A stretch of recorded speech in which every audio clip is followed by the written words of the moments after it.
Hi everyone, hopefully everybody has managed to enter the room. The participants is going up rapidly. My name is Naomi Stead and I'm Professor and Head of the Department of Architecture at Monash University.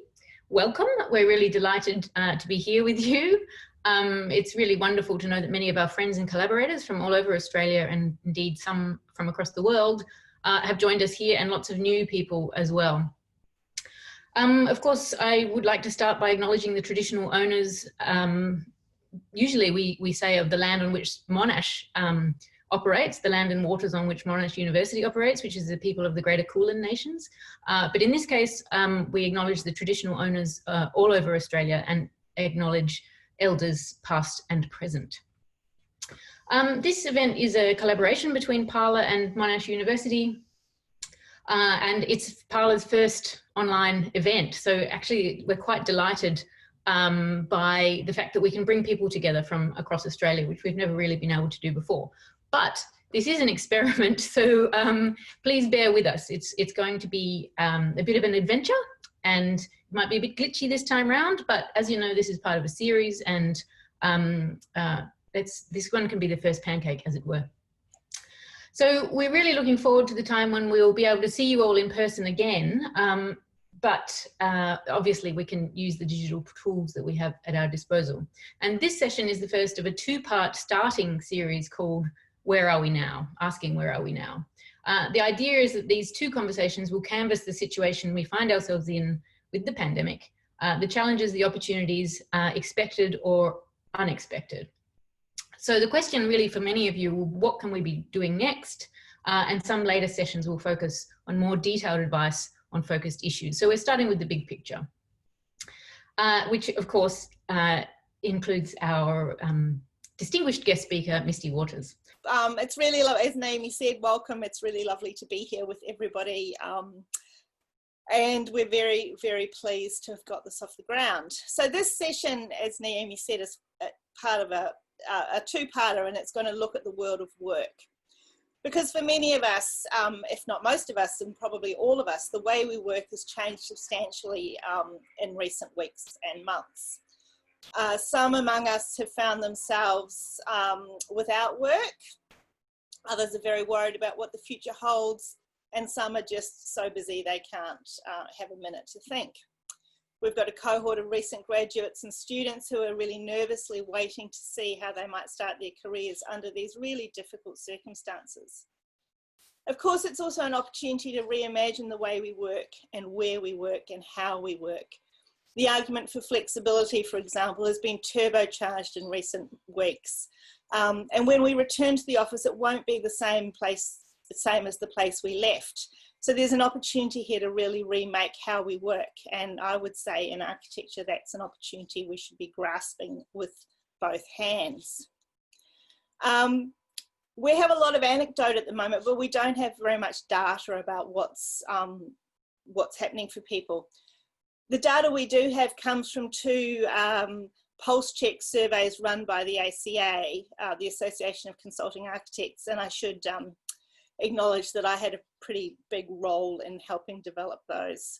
And they do shed some light. The second survey, which was run at the end of March, revealed that almost 90% of the practices responding had had projects cancelled or put on hold, or that they were anticipating that this would happen.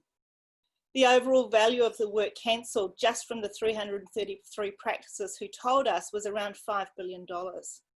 So, you know, these are pretty big shockwaves going through the industry. 78% of the practices were negotiating changes to employment agreements or expected that they would have to do so. And most hoped that the JobKeeper subsidy would help them keep people on. And of course, there's been lots of glitches with that coming through.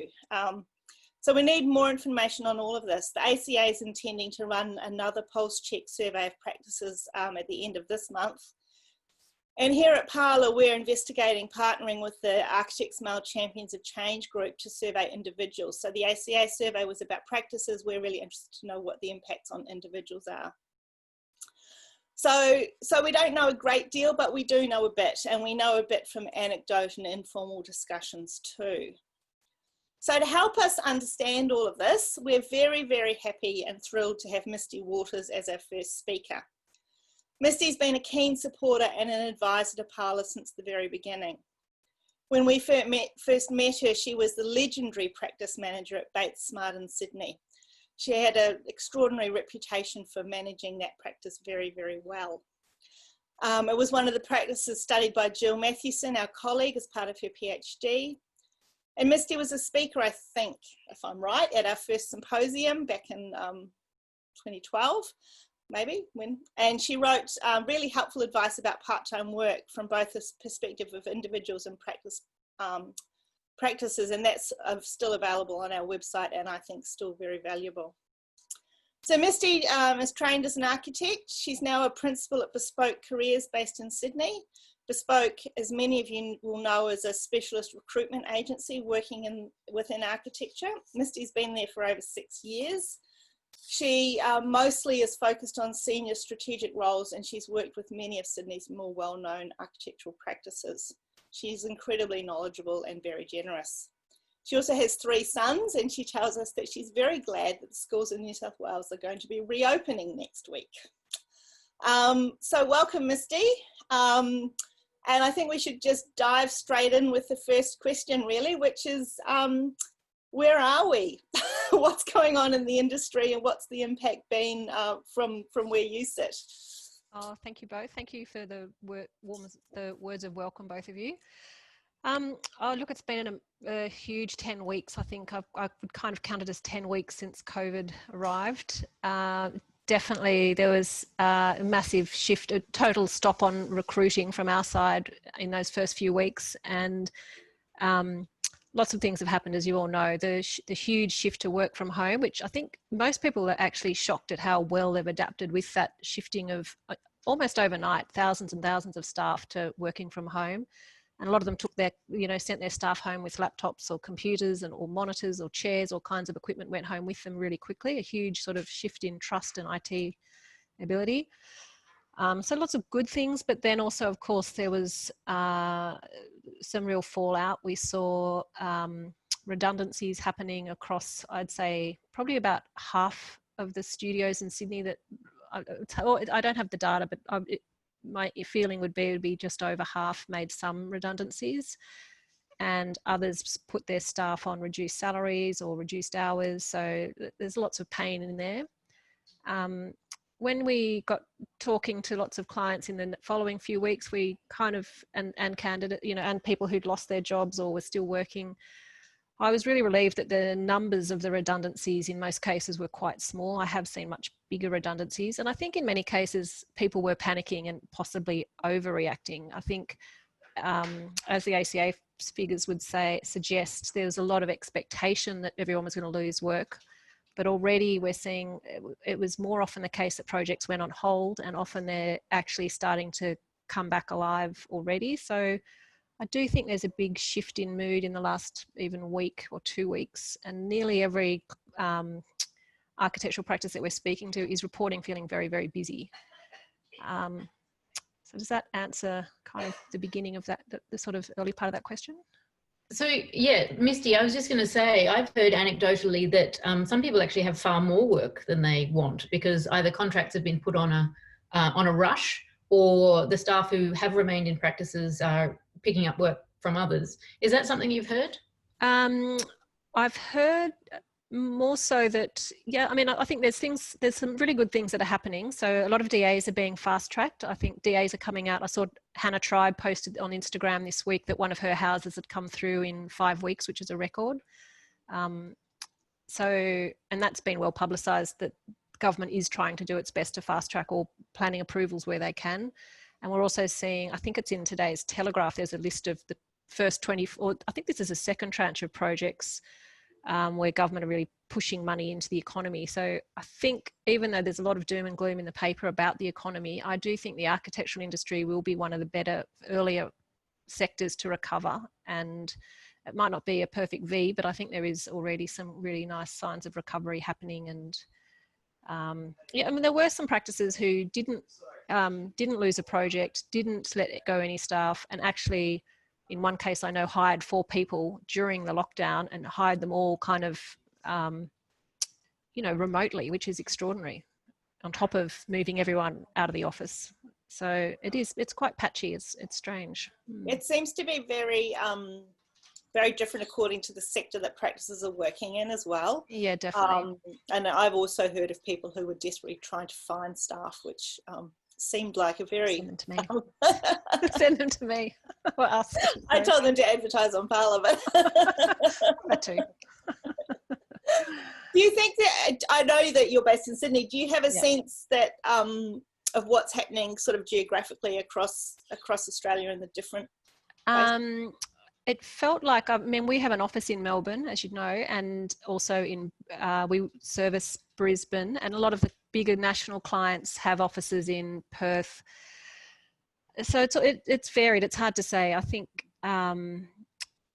it was interesting. We had a round table on Friday with I think it was only 6 or 7 practices, just to try and figure out that the topic was mainly about the return to work. And that was definitely changing from state to state, because some of them have virtually no cases of COVID now. I know, some say Perth, they were already opening their offices. One of the Brisbane studios were doing 50% in one week and 50% in the following week. Whereas in Sydney, there was a lot more concern about how do we safely manage the return to work, and can we, or should we just leave it for another few months? It was just quite difficult for some of the bigger practices to figure it out. Misty, sorry, Justine. We've got a good question in the chat about which sectors seem to be doing better. So maybe you could answer that first, but then a follow-up question would be, which demographics of the workforce are possibly being affected more or less? I think in terms of sectors, I would say it's not necessarily what you'd expect. There's lots of schools are still looking good. Education, community and government type work, we're expecting to stay strong, because government's obviously trying to spend money where they can. Multi-residential, surprisingly, is quite healthy. It hasn't taken and that would cover social housing. Health's okay. The areas that have been the worst hit would be things like aviation, obviously, and hospitality projects. Workplace is a bit, commercial. I'm just trying to think. I did write a list this morning. Industrial's picking up again. Private residential is a bit patchy. Some practices are fine. Other practices, if you've got 2 or 3 of your biggest projects, with a client that was in aviation or tourism or something, some of those big projects have gone on hold. Tertiary is actually also pretty quiet, as you guys sympathise with. I think tertiary is a bit scary at the moment. And what about in practices that have been making staff redundant? Which staff have they been making redundant? Well, sadly, some of it is at the more junior end, I think, because I think it's been across the board. It depends. I think it has been across the board, but I know it has also been sometimes the more junior, inexperienced staff, and they felt that they couldn't supervise them remotely when they're not in the office. So I think it's really good news for graduates and students that there is this returning to the office. I think that's really good for them. I mean, I've spoken to people at all levels who have been made redundant, and it's not massive numbers, but I've certainly spoken to people at every level. And so in previous downturns, there's certainly been a strong sense that women working part-time were being disproportionately affected by redundancies. And, I know I just read something in the newspaper today about the gendered impacts of the pandemic in science. And so I guess I wonder if we're going to see that kind of impact again here, or if in fact people who quite often are women who are already very used to working remotely and part-time and flexibly are actually quite well placed at the moment. I couldn't honestly say with any data. Funnily, the 2 people that I've helped get jobs in the last month are women and part-time, and both were returning from, one had been working for herself for about 6 years, and her youngest child had just reached kindergarten. So that was really nice. And she started 2 weeks ago in a very empty office space. So she's been going in and doing a few days in the office and some from home. Mhm. And like the other ones are sort of similar story. She hasn't started yet, but yeah, I think so. Yeah, but I mean, that's just, It's 2, yeah. it's just 2. Yeah. I wouldn't say I've seen I couldn't say, and I'm pretty tuned into that sort of thing. I couldn't say that there's a gender to the pattern that I've seen. Mm. I should just say, sorry, to our audience members, that if you have any information to share, or if you have any observations from your own sector or experience, please feel free to put them in the chat. It doesn't just have to be questions. And I think we're already getting some really interesting information coming through there. And there's a question for you, Misty, about, do you think there'll be a shift to contract work? Yes, there always is after a downturn. And while there's still a lot of the practices we're talking to, even though they feel that they're very, very busy at the moment, and they're also very preoccupied with trying to get people back into their offices, there's still this fear about what's the pipeline going to be like in 3 months. And also, if you think about the fact that, I don't know exactly what the data is, but a lot of practices did qualify for JobKeeper. So then there'll be another reckoning if JobKeeper cuts out in September. Can we afford to keep the same level of staff, and what's the pipeline looking like? But I still do think everyone's bidding on a lot of work. I still like to think it's looking quite positive compared to what you might think. And it feels more positive now. Well, the conversations I've had in the last week feel a lot more positive than ones I was having 2 and 3 weeks ago. And certainly I'll be very interested to see what the ACA turns up in its next survey, because the last one was quite a while ago and everyone was very, very anxious. So Yeah. I think that will be very interesting. So, so what kinds of strategies are practices using to keep people, I guess? I mean, I know there's, well, certainly, you know, the people I talk to who are the ones who, you know, really want to keep their staff. And, you know, if JobKeeper obviously is still...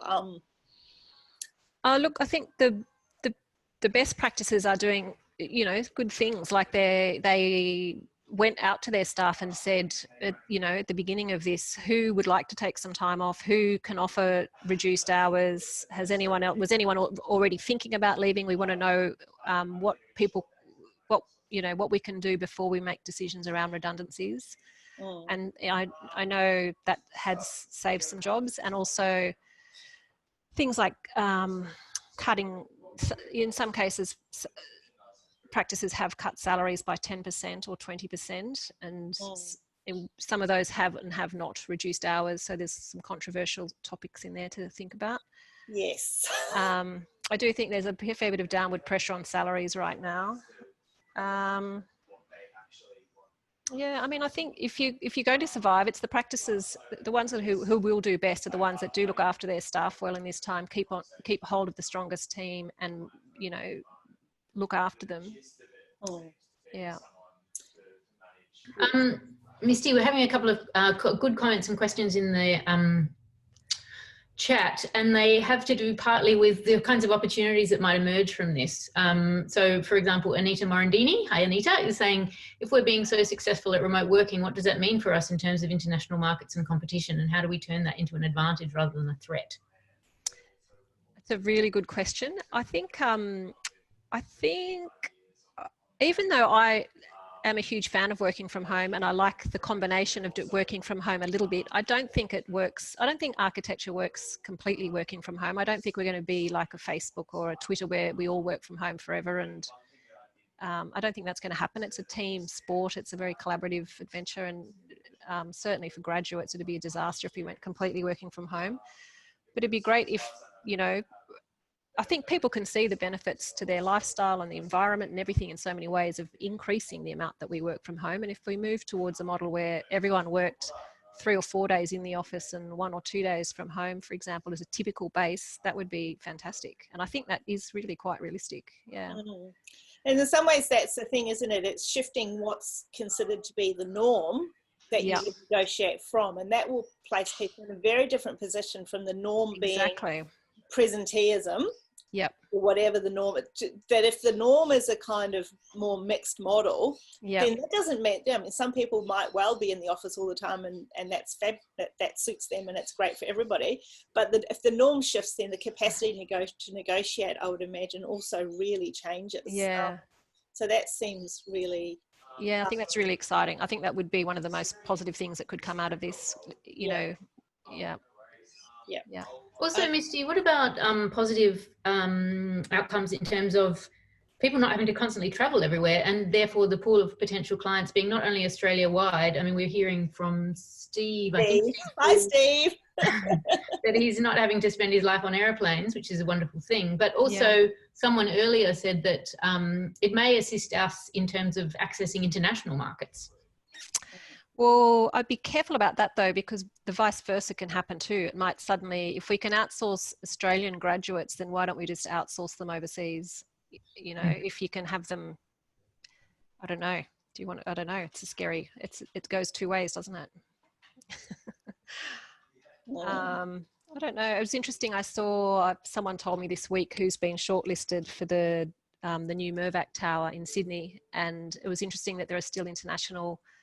Anita would know probably about this. There's still a mix of international and local architects in there, including an Italian architect. And I remember, I was thinking, does COVID make it harder or easier to work with overseas architects who can't probably can't fly here at the moment? Is that what does that do to those sort of big scale competitions? That is an interesting thought. I wonder if we might, oh sorry Justine, I wonder if we might go to Fiona Martin and get her to actually say the question herself.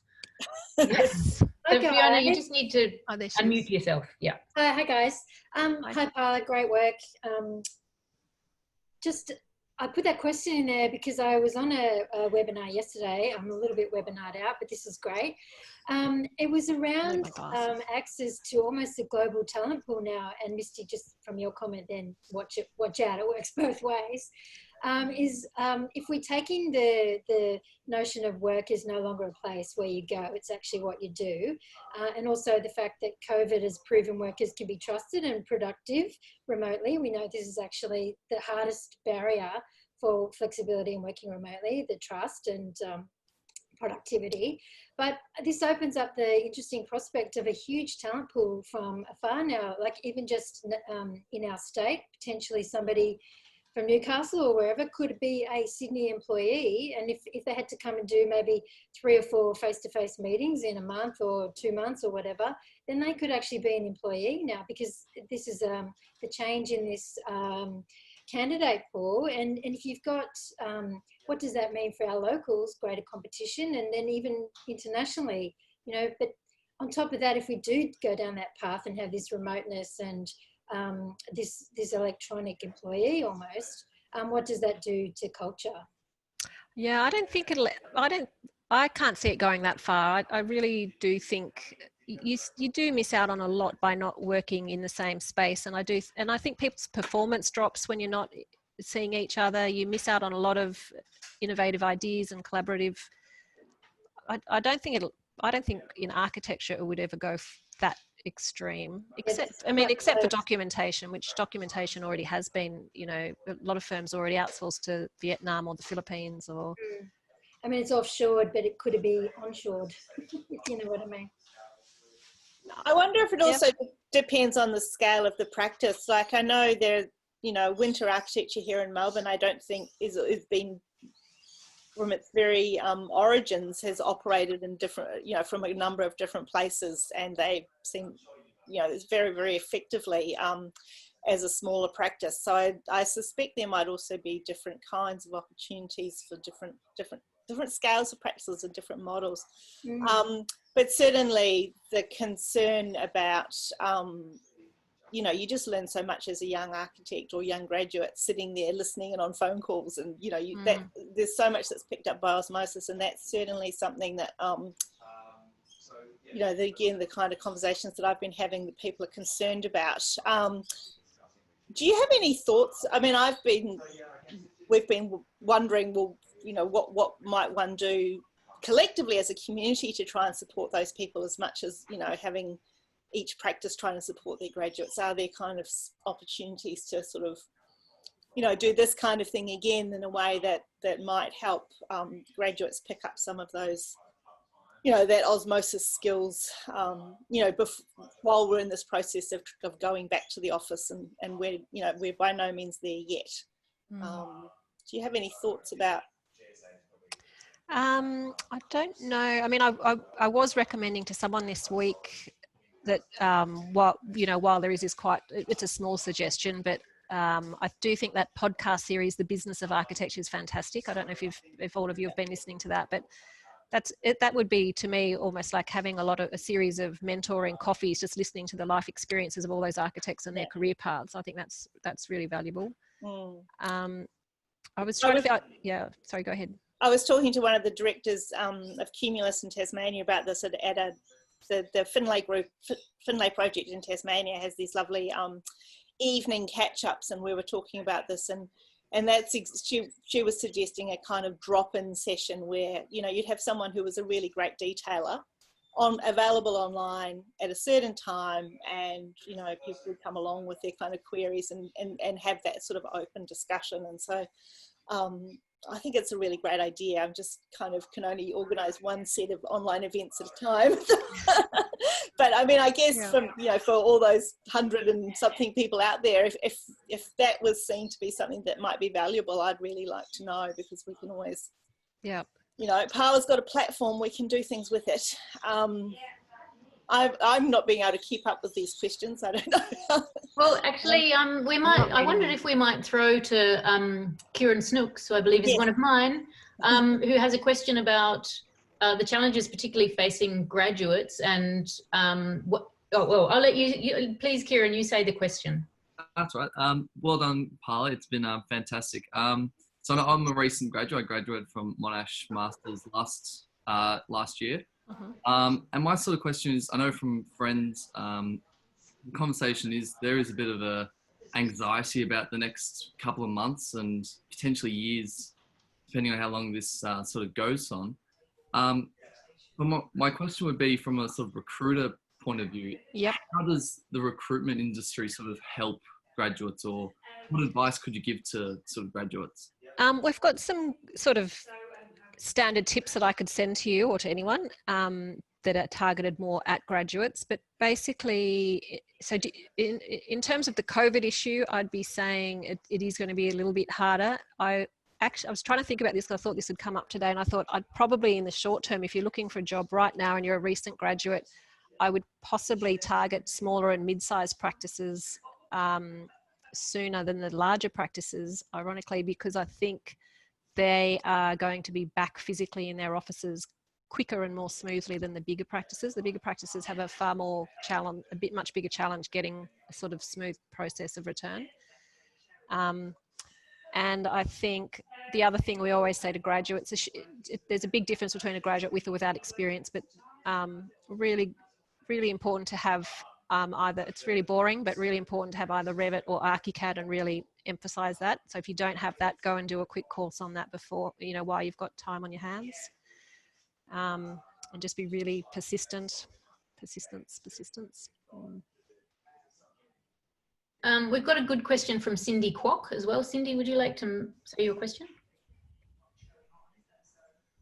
Hi, thanks for taking my question. I know that a lot of us have actually been enjoying the benefits of working from home, not having to commute into work, and the collaborative side seems to be working quite well with video conferencing. So I know from a lot of conversations that I've had, a lot of people are hoping to enjoy this, to continue this form of flexibility in some form in the future. But how do you know how employers feel about this going forward? Do you think they'll be more open to it, or do they think it's going to be too like a compromise to the work and office culture? I think a lot of principals have enjoyed it more than they thought they would, actually. I think they're all shocked at how well it's gone and how much productivity hasn't dropped and how well it's working generally. I've heard some of the larger practices are busy doing surveys within their own staff, trying to figure out who wants to come back, and some of the early numbers are quite surprising.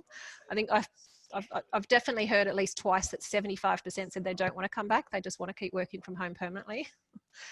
I really do think it'll be more of a split system. And I do think even the people, once you get into that habit of being at home and enjoying that,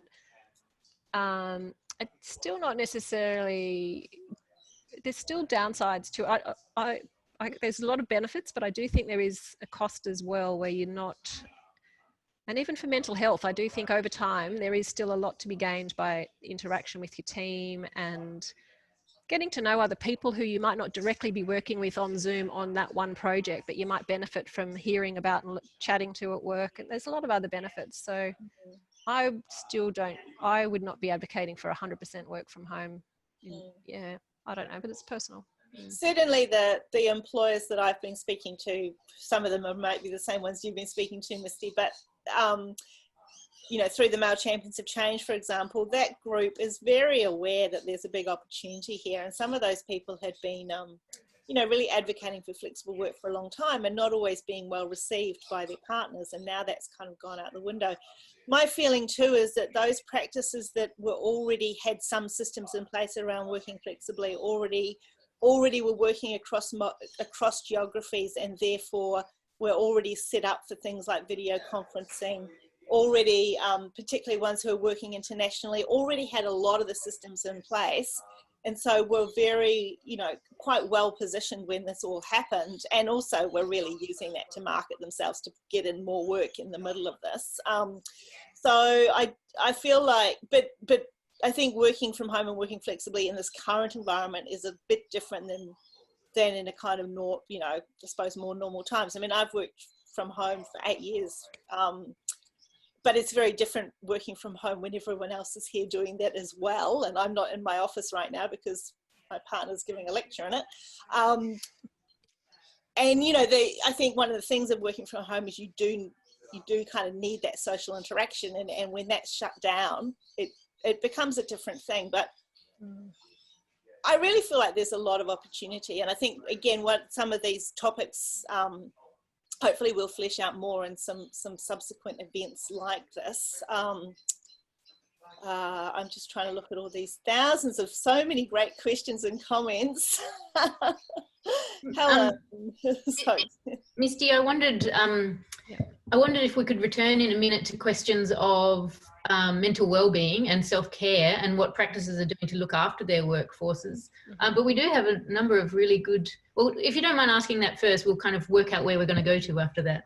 Yeah, I only know a little bit about this anyway, so I probably won't talk about that too much. I do know a lot of practices it's more the big practices where they've got sort of trained HR staff, I guess, that are really on the front foot with that and doing wellbeing surveys, and they've organised different senior people to do wellbeing phone call check-ins, and yeah, so I do think there's quite a lot of good work in that area, but it's probably I don't know enough. I think there'd be other people that could answer that better than I could. Or what about, I mean, do you have a sense of what's going on in that space, that there's a need for more? I don't particularly within architecture, but I have been following it more in other, you know, just, I mean, it's scary listening to, there's a lot, I've read about it anyway, you know, say with Lifeline, the number of phone calls going up on Lifeline, and a lot of some of them were related to unemployment stress, but also a lot of them were just pure loneliness. You know, a lot of people are really lonely, and so if you keep them all at home, it's not good for anyone. Yeah. And I think too, it depends on what your circumstances are at home. If you're in a small crowded shared flat and everyone's trying to work, and it's very different than if you're well set up. Let alone homeschool. Let alone, remote learning. Whatever you want to call it.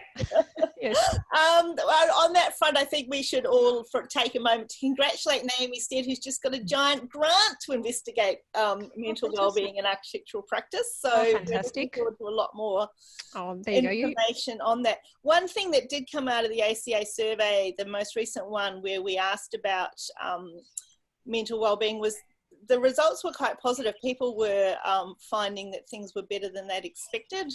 And we asked also for some tips, and our colleague Susie, who's here at the moment, went through those and collected a whole lot of advice and has put that up onto the ACA website, so that's worth checking out as well. I wonder, speaking of the ACA, if we might throw to Angelina, who has a question about leadership skills, which I suspect Naomi might also be interested to respond to. So, Ange, do you want to? Thanks, Justine. Thanks, Naomi. Thanks, Misty. This has been amazing, by the way. So well done, guys. Yeah, no, look, I've been hearing a lot about people, you know, directors, principals talking about having to tap into these skills that they've kind of had in reserve and haven't used a lot of, you know, having conversations, albeit challenging or difficult. People managing is taking a lot more time because of that distance and the disconnect with having that face-to-face interaction. Of course, all of this leads to the productivity issue, but I think fundamentally it's about those qualities as leaders and how that's been impacting, firstly, productivity, but also the teams. And I know Fiona mentioned this earlier, culture too, and of course, well-being at the end of the day. So, yeah. Was there a question though? Oh yeah, so the question was, I guess, you know, what are people observing from your interactions? Oh yeah. Well, early on, one of the clients I spoke to who runs a mid-sized practice of about 15, he was saying, and a typical architect's office that was open plan, he was saying one of the best things he was enjoying about the shutdown and working from home was he kind of by accident was forced to actually call each person. He was doing a lot more phone calling each day. He would call pretty much almost everyone in the office rather than, and he said, I kind of, in my head, I thought rather than me commuting to work, I'm spending that hour now catching up one-on-one with each person on, it probably isn't every day now, but in that early huge adjustment stage it was. And he said he just got to know each person so much better, and he actually found out a lot more about the projects and what, you know, it was invaluable. He said, I'm really going to try and do that more often in the future. Think about that one-on-one. And I think that's true in an open plan office. You can struggle to find those sort of more, yeah, that more direct communication. I've also had people saying that the Zoom meeting is a kind of, in some ways, is more equitable, and so because someone can't just talk the whole time, and so the people who are quieter often are having an opportunity to put ideas forward, and they're finding out things about skills and capacity that staff that they didn't know about previously. So that seems a kind of interesting. Yeah, you also learn a lot. You learn a lot about people's home lives too, don't you? Just with the camera in your house, sometimes you see some accidental things. There's been a few mishaps in our team, I know. Well, the other thing, the other thing that I've had people saying to me is their relationships with clients shift when you've spent time in their living room. That, you know, they're kind of those, especially with, I think, you know, kind of institutional clients where might be a kind of degree of formality, which is, you know, there's ups and downs to having people, everyone, you know, here we are in my bedroom. It's kind of, in fact, Misty, we've got an interesting, good question from Stephanie Wake, which is a fair way back. Stephanie, are you still there? Do you want to give us your question? Calling Neff. Oh, it's Neff. Oh, God, I forget that Neff is Hey. Sorry, just fighting for the mute button. It was just a kind of probably more of a comment in some respects. It's just, what are the equity concerns with working from home? And I think Justine touched on it, like working in a dedicated space with equipment versus working in a desk in a bedroom in a share house. I know that at my own workplace, it's actually really visually evident in those Zoom meetings as, you know, what everyone's kind of work environment is, and it's not at all equitable in the way that our very open plan office is.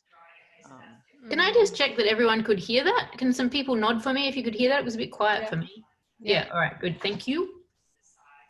Do you want to take it, Misty? What about equity? Yeah, look, I think, look, it's just been, it was so sudden, wasn't it? I mean, I was just impressed that basically practices were quite trusting at saying, do you need a chair? Take one. Do you need a monitor? Take one. Do what you need. And I think everyone's been fairly accommodating, and everyone, you know, just like some people have got children they're trying to support with their schoolwork and other people don't. It was never going to be ideal for everyone. It's very hard to keep that equity. Yeah, I don't know what else I could say about that. It's been, I was talking to a researcher, a very nimble researcher at Monash the other day, who had managed to get together a project very quickly on the gendered effects of the pandemic. She was looking at academics, and she was looking at domestic workload, which of course disproportionately falls on women. And certainly it's been, anecdotally speaking, it's been my experience that some people are loving this experience, finding it really fantastic, but the fault line is, I mean, yes, I think we can probably say that the burden is falling more heavily on women, but the real fault line is between parents and not parents. Because, you know, I've been on staff meetings and, you know, people have got a wriggling 2-year-old, you know, it's really very challenging. Yeah. And the challenges of a wriggling 2-year-old are different from a anxious 7-year-old, which are different from a year 12 whose matriculation year has kind of gone down the tube. So it is pretty challenging, I think, for those of us who are wrangling children. I think though too, there's also a fault line around, I absolutely agree with you, and I'm very pleased my children are old enough to be able to, you know, just be glued to their computers by themselves. But I do also think, as Nev said, the kind of younger people in, you know, not very great accommodation or crowded accommodation, I do think that is another fault line. And I think the other thing is people who live by themselves, some of who, I mean, I think someone here said they were having a great time and other people are finding it. I think it seems very personality dependent too. So those people who thrive on interaction. So it is very, it's very patchy, and I think the sort of the inequity and advantage and disadvantage cuts and slices in lots of different ways. I suppose the good news from my perspective is, again, this is through the Male Champions of Change group, but those directors seem very aware of all of this and very keen to try and find ways to ameliorate those kinds of inequity. But again, as we know, there are some practices that are really great at this stuff. There are some that are trying really hard, and then there's some that are just pretty hopeless. And, I wonder if we could go to Helen Norrie. I don't know, Helen, you've got a question here? It's kind of a whole bunch of. It's like I do think there's definitely an equity issue, but particularly, you know, there's two things. One is we're working from home, but we're also working from home in a really particular condition. And part of the problems of working from home at the moment are associated with the fact that everyone's working from home. So when you take some of that out of the mix, it'll be different. But I actually also really wonder about whether or not, I have heard people say we might get rid of our really expensive office and just get majority of people to work from home. But I think that's a really dangerous path to go down, because then it really affects people's capacity to work at home, could affect their potential to be employed.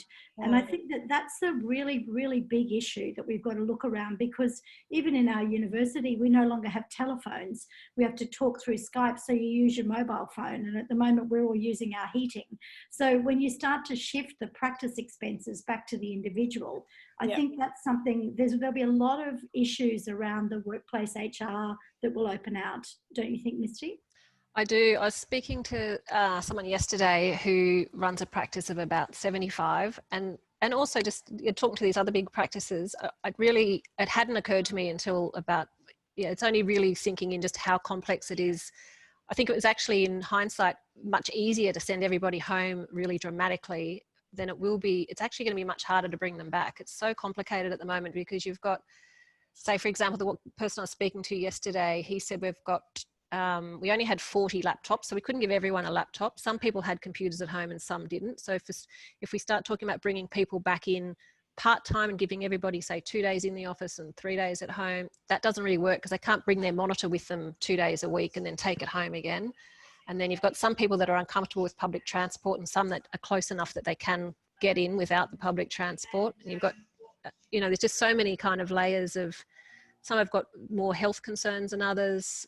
Another big practice was saying, well, at the moment they're just letting their competition team come in, or like particular, they've got a couple of competitions on and only those people are allowed in the office at the moment, and everybody else is pretty much banned from coming in.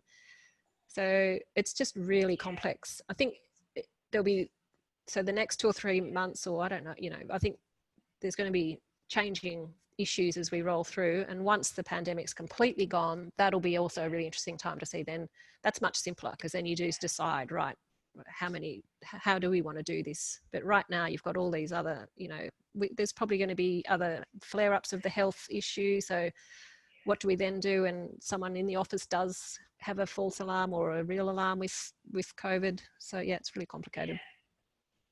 Yeah. I wondered if we might go to, we've got a good question from Targol Coram. Do you want to ask your question, Targol? Yes. Yeah, yep. Can you all hear me? Yep. Great. Thanks, Naomi and Justine. It's great, this event, obviously, as every Parlour event.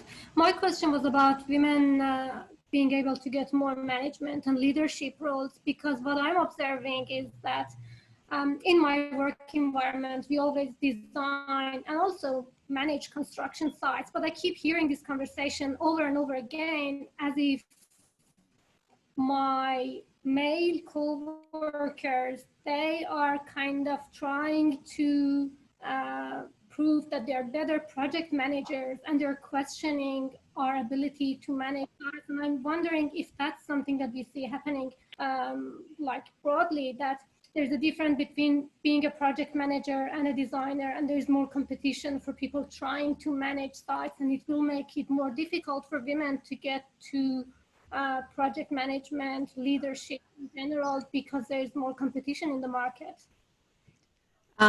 Do you mean more recently, just with the fallout from COVID and the pressure on employment? There has always been competition, I think, for women to prove themselves. Even if you have 15 years of experience, you have to prove yourself a lot harder compared to someone who has 2 years of experience and he's a male engineer and he wants to be a project manager. But I can see this a lot more during this time. And I was wondering if it's just my observation, or have you seen any changes?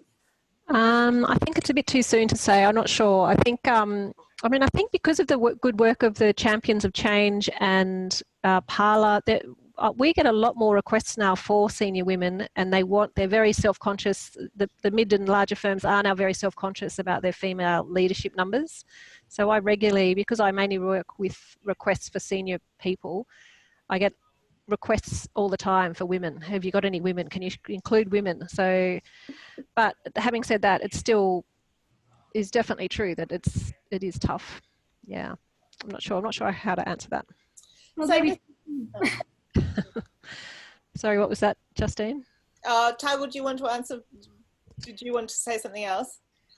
I just wanted to say maybe it's too soon. It was just my observation based on all the Zoom meetings and the conversation that you hear, and that you think there's something else going on that leads to these comments that you hear more and more often. But Mitzi's like, maybe it's too soon. It might be too soon. We don't have the data. Yeah, I think at the moment people will be cautious just generally about taking on senior permanent people at the moment. Over the next month or two, I'd say most of our recruitment will be more likely to be in the contract kind of remit, I suspect. But it's, yeah, maybe ask me in another month. And Misty, I was thinking we asked before, we were talking before about what young graduates and or new graduates, regardless of their age, can do in the circumstances, and we understand it's pretty tough for them. I'm also interested in what your advice to kind of people mid-career who find themselves redundant, who may be looking for part-time work or whatever. I mean, do you have advice for that cohort? Yeah, definitely those mid-career people. I mean, it just sounds really awful and boring again, but I can't emphasize enough how that just being really versatile is really important. So having, again, if you can brush up on your software skills, that just helps. If you're choosing between two people with 10 years of experience and one can still use Revit and one can't, the one with the Revit will always get the interview. It depends what role you're after. Being a little bit flexible. I mean, both of the two people that I just helped recently, I would say a mid-career, I guess. They're probably both around that, I don't know if they're listening, but I'd say they're probably both around that 40-year age mark. But they look like they're 25, right? They do. They're very beautiful. They both ended up having to be a bit negotiable on salary, and both of them have kind of negotiated a lower salary for now with a review in 6 months. So, being a little bit open-minded at the moment. But I think mid-years, that midpoint person's still very valuable out there. I think,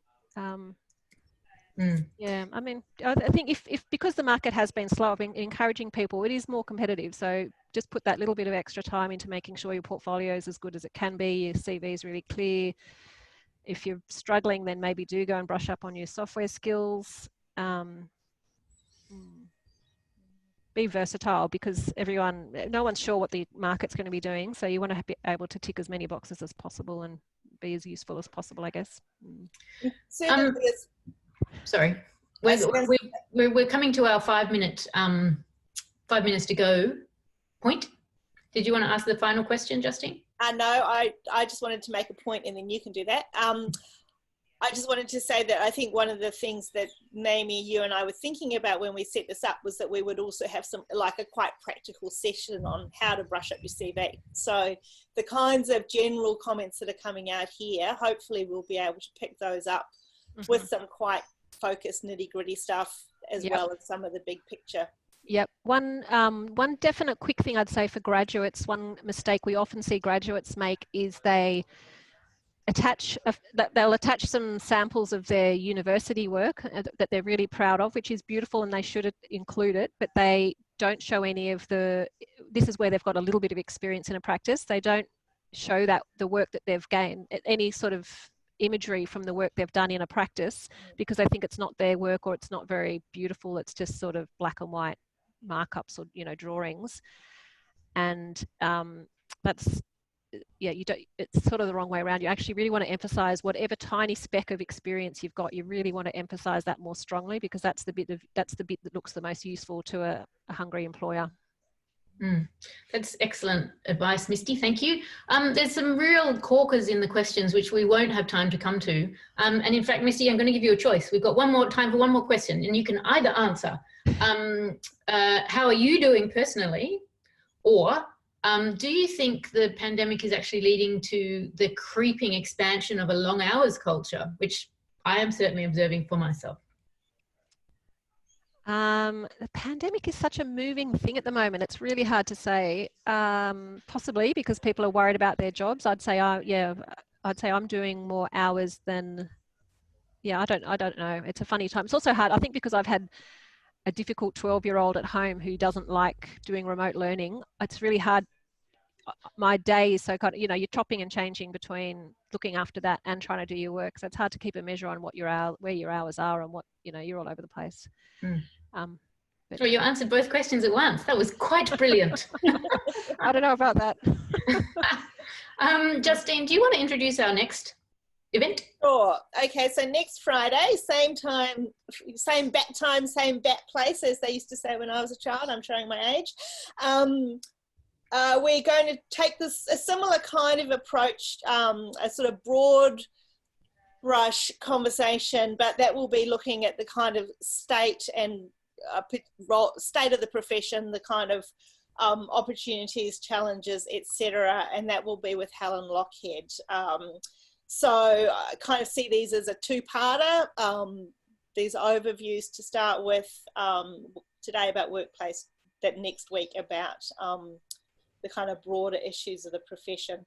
I mean, I've got to say, the chat stuff that's been going on here, which I haven't managed to read all of. I have to go back and read it. Extraordinary. I'm really this is everything that Naomi and I hoped it would be when we made that other silly video. So it's really great, and it just feels like there's so much to talk about. I'm sorry we didn't get to everything. We're also looking at taking our parlour salons online. So Ellie McFadgen and Emma Healy, who I think might be there, are taking a lead with that, and we're looking at the first one being in early June. And we're trying to find a way to keep that networking component going. So we'll have a public conversation between two women, as we always do. And then I think we're looking at separating people into little Zoom rooms. So you can sit there with your glass of wine of an evening and have a chat to 5 or 6 people. So that will be another experiment. But based on how this one's gone, I really feel like that will be a hit as well. I'd like to thank Monash, and particularly Erin, whose name escapes Middleton. Who's just done a fabulous job of Naomi's very used to Zoom meetings. I'm not used to running them, so Erin's been fabulous. Our colleague Susie was in the background there to kind of manage the questions, but in fact Naomi and I just took over and did it, so that's all. Hi Susie, thank you. And I also just wanted to acknowledge that well, thank you Misty, of course. Can we do an online clap? Oh, that's fine. No need. Totally fine. Thank you very much. And I just want to acknowledge, you know, Parlour, I always do this at every event, but Parlour has, you know, a lot of partners who sponsor us. They give us money. They give us all sorts of other kinds of support as well. And obviously right now it's a pretty tough time for people to be handing over cold hard cash. And I just wanted to really acknowledge our sponsors, without whom we couldn't do any of this. So this is a collaboration between Parlour and Monash. The Parlour side of it couldn't happen were it not for those people, and particularly AWS, who really focus on events with us, but everybody. So thank you very much, and we hope you keep supporting us. It's worth saying, Justine, that this session, I forgot to say at the beginning, everyone, but as you would have known from the top left-hand corner, this session has been recorded and it will be made available as a video to everybody, obviously for free, via Parlour and also the Monash Art Design and Architecture faculty website. And we'll be recording all of the sessions from now on, so please watch them again. Yes, and likewise the whole CPD thing, you know, you could easily access the CPD through that as well. And actually that's something else I'd be interested to know. If people think the CPD, you know, us providing CPD with these things is useful, I'd really like to know. Or if you don't think it's very helpful, I'd like to know that as well. So that, you know, do I keep writing CPD questions or do I not?